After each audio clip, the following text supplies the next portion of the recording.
Let's welcome in Ohio Senator John Husted. He sits on the Senate Small Business and Entrepreneurship Committee. Senator, welcome to National Report. Republicans were able to get it together here to get this rescission package passed. What do you make of it? It's great news. I mean, we go out on the campaign trail. We promised to cut wasteful spending. Well, we cut wasteful spending. Republicans have been trying to put an end to public funding for a lot of these programs since Ronald Reagan was president. Finally got it done. Do you have any thoughts on, though, and that is a big win for conservatives, for Republicans in the Senate and the House, but they did it with razor-thin margins, a couple of Republicans joining the opposition side. What do you make of some of the holdouts there that are not unifying with the party on things like this rescission bill or perhaps the One Big Beautiful bill? Your thoughts there on some divided Republicans? Yeah, that's why it's so hard to get it done, because cutting budgets is hard. Setting priorities is hard. But this is what the American people want. They expect us, now that we have a $37 trillion national debt that's driving up interest rates and inflation, they expect us to do something about it.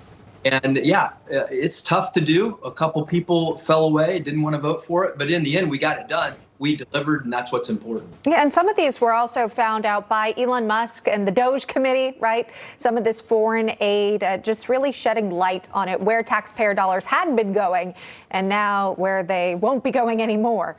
Also part of it, of course, was the focus in on NPR and PBS. We've been talking about it. And yet, if you ask the CEO of NPR, that's Catherine Marr, she was on CNN. She has a totally different view, Senator. Watch this.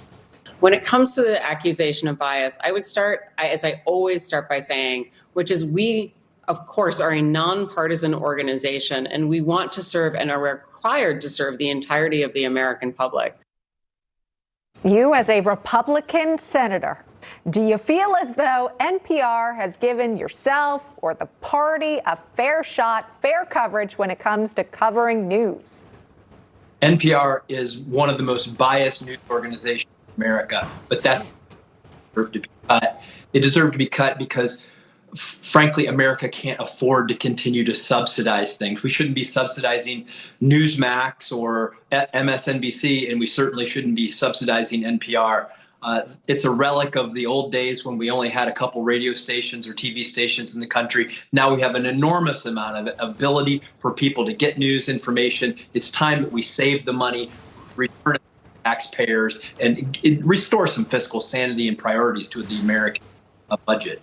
I want to just ask you about the pushback that is seen from specifically the left, where they talk about rural communities that aren't able to have access to public broadcasting. They won't be able to get their weather alerts. I lived in Dayton, Ohio, specifically for about 3 years. I know some of those towns north of there are a little rural. What do you say to those on the left that say, well, they're not going to be able to get their news coverage? They're not going to be able to get their weather alerts when they need it because of what she did. What do you say back to that?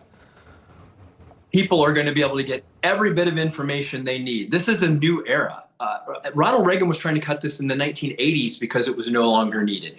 You have the internet. You have mobile phones in which we get our weather alerts. Our weather alerts are not done through NPR. They're done through the National Weather Service. And we have many venues, whether it's your cell phone, the internet, a variety of radio and TV stations.